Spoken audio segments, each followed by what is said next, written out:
Hai, saya Joe. Balik lagi di Dinding Joe. Dengan penduduk berjumlah hampir 3 juta orang, Kansas adalah salah satu negara bagian yang populasinya terhitung sedikit di Amerika.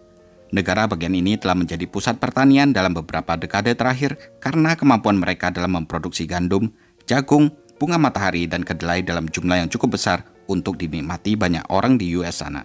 Tempat ini juga cukup terkenal dengan produksi daging sapinya, sehingga tidak mengherankan jika kelezatan American barbecue-nya sangat ramai disukai orang banyak. Di bagian timur Kansas ini, terdapat kota kecil yang bernama Lawrence. Dan di sanalah tinggal seorang pria berusia 52 tahun yang bernama Harold Sasko, atau yang biasa dipanggil Hall. Hall lahir pada tanggal 11 September 1961 di Titusville, Florida. Hall adalah salah satu dari 12 bersaudara yang terdiri dari 8 laki-laki dan 4 perempuan. Menurut saudaranya, Hall adalah tipe orang yang selalu bertanggung jawab dalam semua situasi. Dia sangat terorganisir, sehingga tidak mengherankan bahwa setelah lulus dari perguruan tinggi di Oklahoma, dia mulai mendirikan restoran pizzanya sendiri. Bahkan, dia bisa membuka cabang pertamanya hanya dalam waktu 2 tahun, dan menamai kedua restorannya dengan nama Sisi Pizza. Pada akhir tahun 1990-an, Hall pindah ke kota Lawrence, bersama istrinya Anna dan putri mereka Amanda yang baru berusia 3 tahun. Kemudian dia membuka restoran ketiga yang lokasinya berdekatan dengan tempat dia tinggal, yaitu di kota Topeka, Kansas. Setelah usahanya semakin maju, Hall menjadi terobsesi dan kecanduan dengan bisnisnya. Namun, sifat kerja kerasnya ini tidak disukai oleh istrinya. Menurut Anna, Hall memang seorang pengusaha, tapi dia juga merupakan seorang suami dan ayah. Dia seharusnya bisa membagi waktu dengan benar, bukan cuma kerja dan kerja terus. Masalah ini menyebabkan keretakan dalam hubungan mereka. Anna rupanya sudah tidak tahan lagi hidup sebagai seorang istri yang kesepian. Karena ini, keduanya lalu memutuskan untuk bercerai. Walau Hall bukan suami yang baik, namun dia dikenal sebagai seorang manajer yang baik hati, perhatian, dan sangat teratur orangnya. Dalam kehidupan sehari-hari, dia jarang pergi ke gereja. Namun biar begitu, dia adalah salah satu anggota komunitas yang sangat dihormati. Suatu hari di tanggal 17 Januari 2014, hari itu dimulai sama seperti hari Jumat lainnya. Menjelang akhir pekan, banyak orang berangkat kerja dan memulai rutinitas mereka sehari-hari. Dan tentu saja, hal itu tidak berbeda dengan para karyawan di Sisi Pizza. Masalahnya adalah, setelah mereka tiba di tempat kerja, para karyawan menemukan restoran tersebut dalam keadaan sunyi dan kosong. Hall biasanya ada di sana untuk membuka kunci dan membuka dapur. Tetapi kali ini, dia tidak terlihat dimanapun. Lebih aneh lagi, sudah beberapa hari tidak ada orang yang mendengar kabar dari Hall. Karena sangat khawatir dengan manajernya, salah seorang karyawannya langsung menelpon polisi dan meminta mereka memeriksa rumah Hall yang berada di West 26th Street. Seorang petugas lalu dikirim ke rumahnya Hall, dan setelah mengetuk pintu depan, petugas itu pun disambut dengan keheningan. Tidak ada seorang pun yang membukakan pintu. Kemudian, petugas itu mencoba mengetuk jendela. Karena masih belum ada jawaban, petugas itu kemudian mengintip ke dalam untuk melihat apakah ada orang di dalam rumah tersebut. Pada saat itulah, dia melihat sesosok seorang pria terbaring telungkup di lantai. Petugas itu segera memanggil bantuan. Sementara menunggu petugas lainnya datang, dia mencoba memaksa masuk ke dalam rumah pria tersebut.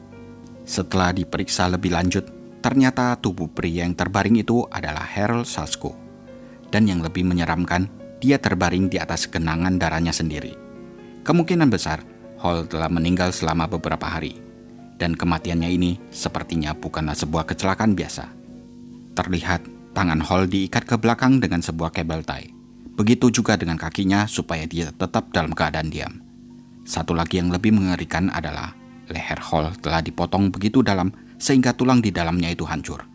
Dengan luka yang separah itu, dia sudah dapat dipastikan tidak mungkin selamat meskipun ditemukan lebih awal.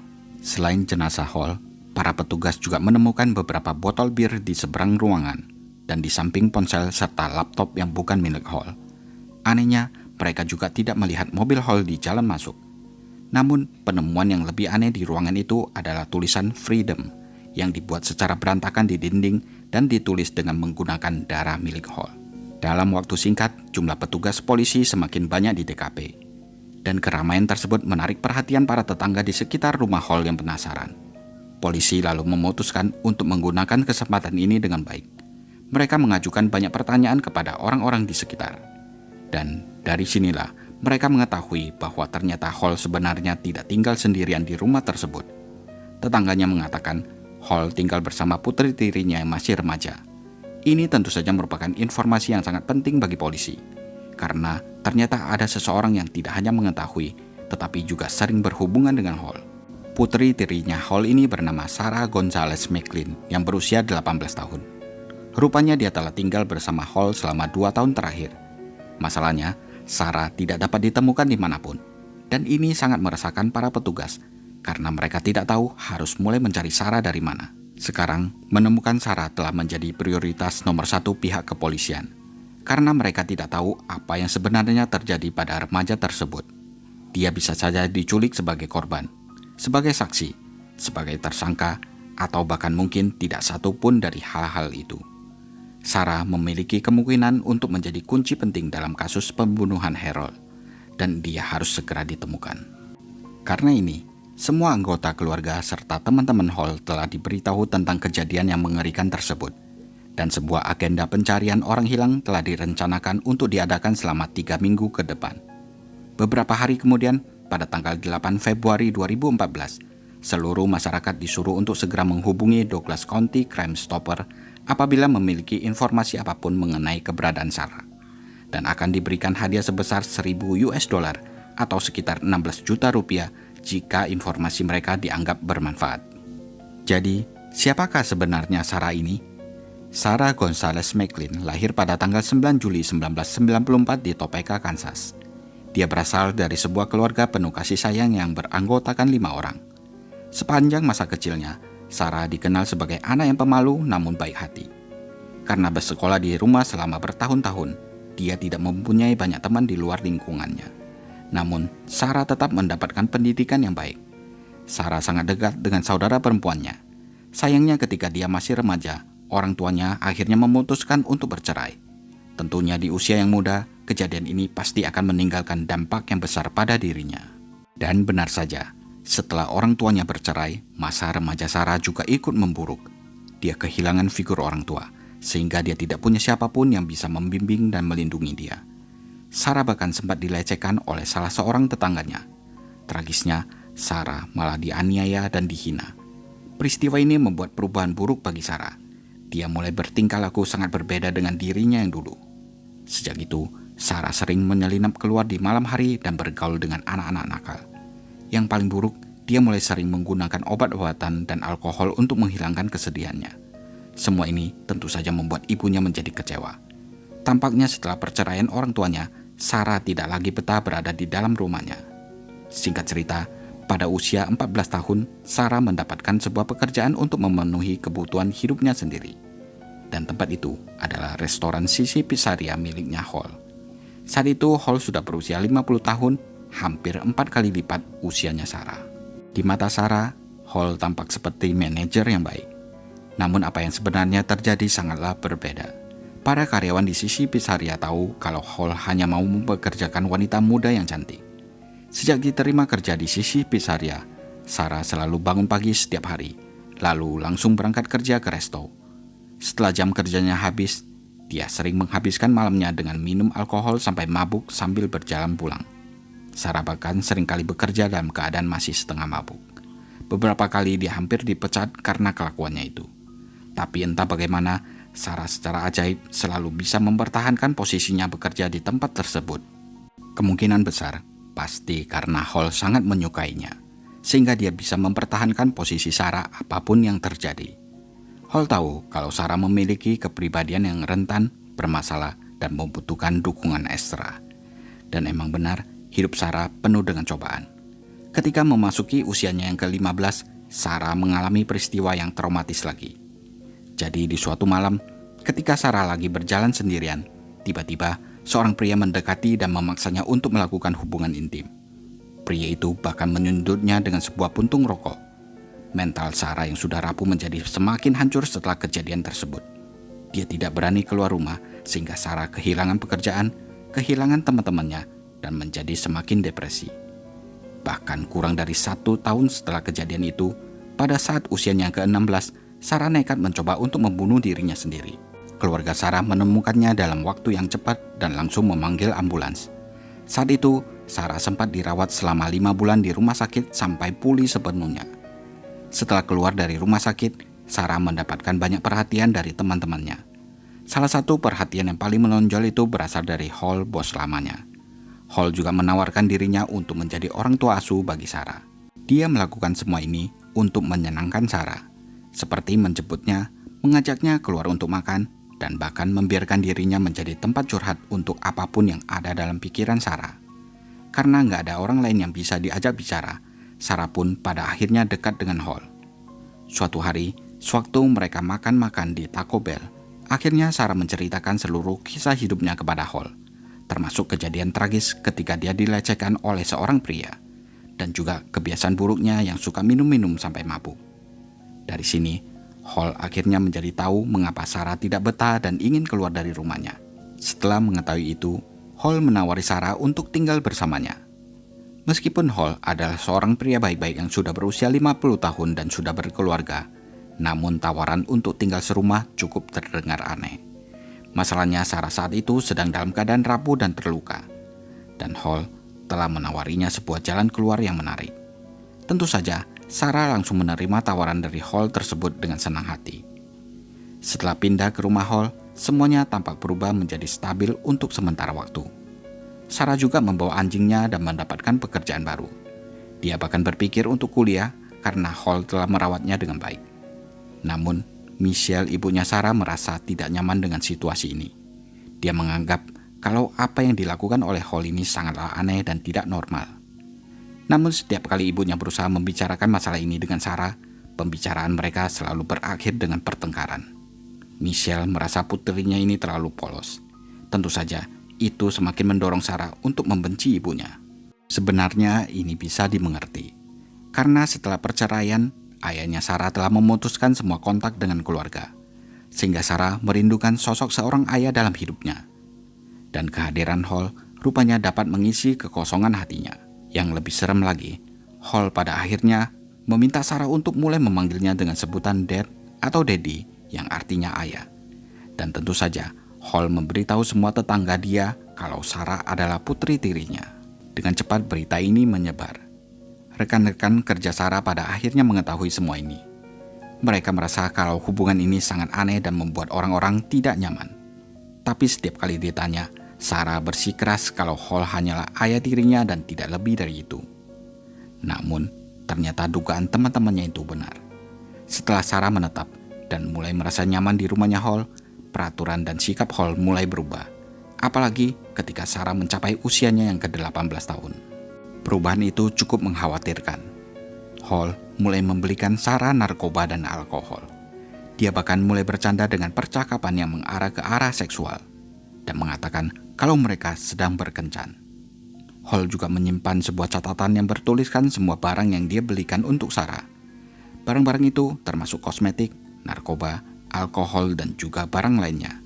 Gilanya, Hall menagih biaya sewa rumah kepada Sarah.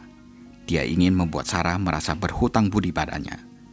Dan yang paling gak disangka-sangka, Hall mengatakan kalau Sarah hanya boleh pergi setelah dia melunasi semua hutangnya.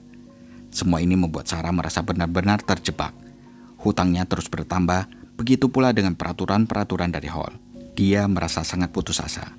Sampai akhirnya setelah berusia 18 tahun, Sarah menyerah pada rayuan Hall dan melakukan hubungan intim dengan pria yang dulu dia panggil ayah. Situasi menyeramkan yang panjang ini berlangsung selama 10 bulan. Hall juga melukai secara fisik beberapa kali dalam seminggu. Satu-satunya cara agar Sarah bisa mengatasi semua itu adalah dengan menggunakan alkohol dan narkoba. Karena setelah menggunakan ini, dia akan teler sampai tidak lagi merasakan apa-apa ketika dipaksa melakukan hubungan intim. Dan Hall tentu saja membiarkan Sarah semakin menambah hutangnya, supaya dia bisa memanfaatkan Sarah untuk melampiaskan hawa nafsunya. Selain suka memarahi Sarah, Hall juga sering mengkritik penampilan Sarah. Dia tidak suka hidung Sarah dan kemudian menawarkan untuk membayarnya melakukan operasi hidung. Merasa tidak percaya diri dengan penampilannya, Sarah pun menerima tawaran tersebut. Selain hidung, Hall juga membayarnya untuk melakukan operasi bokong. Dan bahkan, dia juga berencana akan melakukan implan payudara ke dada Sarah suatu hari nanti. Kedua operasi ini total menghabiskan biaya 16.000 US dollar atau sekitar 256 juta rupiah. Tentu saja, itu akan ditambahkan ke catatan hutangnya Sarah. Jelas terlihat kalau Hall ingin menguasai Sarah seutuhnya. Sarah pun terjebak tanpa memiliki jalan keluar. Hall bahkan mengancamnya dengan mengatakan bahwa dia memiliki koneksi jika Sarah mencoba untuk melarikan diri. Kesehatan mental Sarah semakin menurun.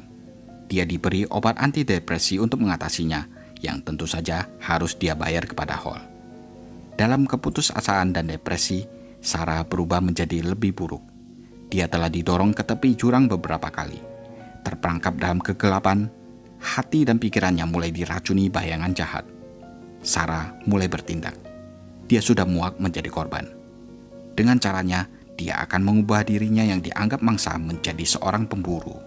Sarah akhirnya memutuskan pergi ke toko hewan peliharaan untuk membeli seekor kelinci dan membawanya pulang. Pada malam yang sama, Hall kedatangan seorang tamu yang merupakan salah satu manajer dari Sisi Pizzeria yang mampir untuk makan malam di sana. Dan betapa terkejutnya manajer itu ketika dia membuka pintu lemari es untuk mengambil beberapa kaleng bir. Dia malah menemukan bangkai kelinci yang sudah dikuliti.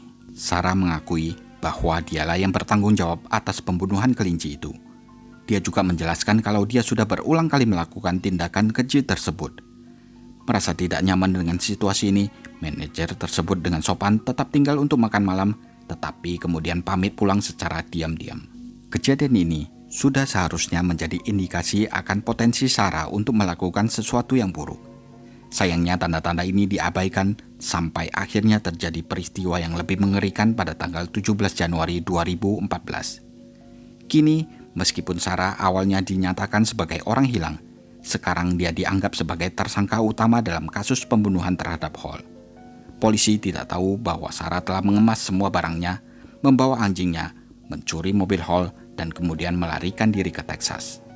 Namun dalam perjalanan, dia merubah rencananya dan akhirnya pergi ke Florida untuk menenangkan dirinya.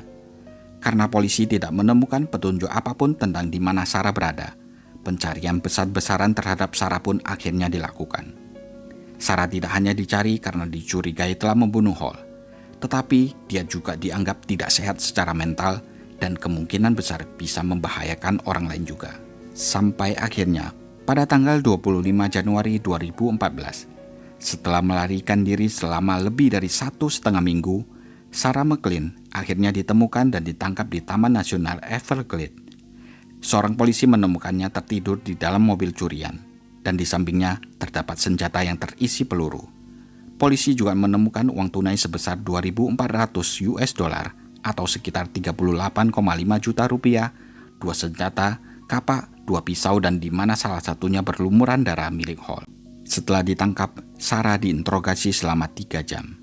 Dia mengakui kalau dialah pelaku dalam kasus pembunuhan Hall.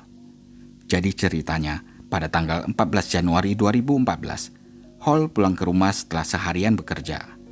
Kebetulan saat itu, sebuah speaker yang Hall pasang baru-baru ini tidak mengeluarkan suara, sehingga dia memutuskan untuk memperbaiki barang itu. Hall lalu meminta Sarah untuk mengambilkan 1 botol bir untuknya. Setelah habis, dia meminta 1 lagi dan 1 lagi. Beberapa jam kemudian, Hall mulai merasa kelelahan. Dia pun terjatuh ke lantai dan tidak sadarkan diri. Sebenarnya, tanpa diketahui oleh Hall, Sarah telah mengisi salah 1 botol birnya dengan obat bius dalam jumlah yang banyak. Di saat itulah, sebuah pikiran jahat masuk ke otaknya Sarah. Hall harus mati. Hall harus mati. Kemudian, dia mengikat Hall dengan kabel tie, mengambil sebuah pisau berburu, lalu menusuk lehernya Hall. Dan itu membuat Hall meninggal dalam keadaan masih tertidur. Sarah kemudian mandi untuk membersihkan dirinya dari darah Hall sambil mendengarkan musik favoritnya. Setelah itu dia menelpon ke tempat kerjanya untuk memberitahu mereka bahwa dia tidak akan masuk kerja selama beberapa hari karena salah seorang keluarganya meninggal dunia. Dia pun kemudian mengemasi tasnya yang berisi baju ala kadarnya, foto saudara perempuannya dan anjingnya. Lalu pergi menghilang di malam hari dengan menggunakan mobil Nissan Altima milik Hall. Supaya tidak mudah ditemukan, Sarah sengaja meninggalkan ponsel dan laptop miliknya di rumah Hall. Sewaktu diinterogasi, Sarah dengan tenang menceritakan kenapa dia menghabisi Hall. Dia merasa terjebak di rumah tersebut, apalagi dia berhutang banyak pada seorang pria yang jelas-jelas ingin memanfaatkannya. Dia telah dijadikan korban pelecehan oleh Hall. Lambat laun, kemarahan di dalam hatinya telah membutakan dan mendorongnya untuk melakukan balas dendam. Selain itu, Sarah juga mengungkapkan kalau dia emang punya keinginan yang kuat untuk melakukan hal-hal yang keji. Itulah sebabnya, untuk memuaskan rasa itu, dia membunuh dan menguliti seekor kelinci. Sarah juga mengatakan kalau dia selalu membayangkan seperti apa rasanya melakukan sesuatu yang sadis selama 2 tahun terakhir ini. Dan keinginan itu terus bertumbuh. Tentu saja pengakuan Sarah ini membuat polisi terkejut. Dia tidak hanya mengaku telah membunuh Hall, tetapi juga mengaku kalau dia suka dengan kekerasan. Dengan kedua fakta mengerikan ini, Sarah akan diadili. Namun karena dia mengalami gangguan mental, Sarah akan menjalani evaluasi psikologis terlebih dahulu. Setelah melewati beberapa tes dan evaluasi, hasilnya menunjukkan kalau Sarah didiagnosis menderita penyakit gangguan kepribadian atau yang lebih dikenal dengan sebutan Dissociative Personality Disorder. Dalam pikirannya, Sarah merasa bukan hanya dia seorang diri, tetapi ada Vanessa, Alisa, Mila, dan satu lagi yang tidak memiliki sebuah nama. Kalau yang keluar adalah Vanessa, maka Sarah akan menjadi seorang pejuang yang agresif dan kuat. Kalau Alisa yang keluar, Sarah menjadi gadis yang rapuh dan mudah mengeluarkan air mata. Sedangkan Mila adalah kepribadian Sarah yang feminin, sopan, dan suka menyenangkan orang. Dan tentu saja, versi yang paling menyedihkan dari mereka semua adalah kepribadian Sarah yang tidak memiliki nama. Dialah yang menanggung semua konsekuensi, trauma, serta depresi. Ketika di persidangan, Sarah mengatakan bahwa kepribadian dia yang bernama Alisa ingin membunuh dirinya sendiri. Namun Alisa diyakinkan untuk tidak melakukannya oleh kepribadian yang lain. Setelah berdiskusi dengan cermat di antara para kepribadian Sarah yang lainnya, mereka akhirnya memutuskan bahwa satu-satunya jalan keluar adalah dengan membunuh Hall. Tim pengacara yang membela Sarah mengatakan kalau Sarah secara klinis sedang tidak sadar akan dunia nyata saat melakukan kejahatannya. Sisi Alisa yang tampaknya mengambil alih semua fungsi tubuh Sarah pada hari itu. Sayangnya, meskipun penyakit gangguan mentalnya dianggap benar, namun Sarah tetap harus dihukum karena pembunuhan tersebut jelas-jelas telah direncanakan. Bahkan, pelecehan seksual yang dialami oleh Sarah saat tinggal bersama Hall dianggap tidak relevan, karena Sarah dianggap telah menerimanya tanpa perlawanan. Ditambah lagi, tidak ada bukti-bukti kuat yang mendukung. Pada tahun 2015, pengadilan Douglas County akhirnya menyatakan kalau Sarah bersalah atas pembunuhan Harold Sasko. Dia dijatuhi hukuman penjara seumur hidup dengan minimal menjalani 50 tahun penjara sebelum bisa mengajukan kemungkinan pembebasan bersyarat. Keputusan ini sangat mengejutkan Sarah dan keluarganya. Mereka memutuskan untuk mengajukan banding dengan alasan bahwa pelecehan seksual yang dilakukan oleh Hall seharusnya diperhitungkan selama persidangan. Dan untungnya setelah banding, ditemukan lebih banyak bukti yang terungkap tentang betapa buruknya perilaku Hall terhadap Sarah. Setelah para ahli menganalisis komputer milik Hall, mereka menemukan kalau di sana penuh dengan pornografi ilegal. Selain itu, seorang ibu yang tidak mau memberikan identitasnya mengklaim bahwa Hall telah melecehkan kedua putrinya. Kedua putrinya itu dikirimi pesan yang tidak senonoh, dan ketika ibu mereka memberitahu Hall untuk menjauh, dia malah menawarkan kedua putrinya tersebut untuk tinggal bersamanya. Dengan semua bukti baru ini, Sarah mendapatkan pengurangan 50% sehingga hukuman dia hanya tersisa 25 tahun. Sampai hari ini, Sarah masih tetap berada di balik jeruji besi. Nah, gimana menurut kalian? Tulis di kolom komentar ya. Off the street, if you needed somewhere to stay, he'd give you money. If you were hungry, he was just a really kind person. And it showed by the number of people who attended the service to pay their respects. I believe all the employees from all 3 stores have made it to show their love and affection for him.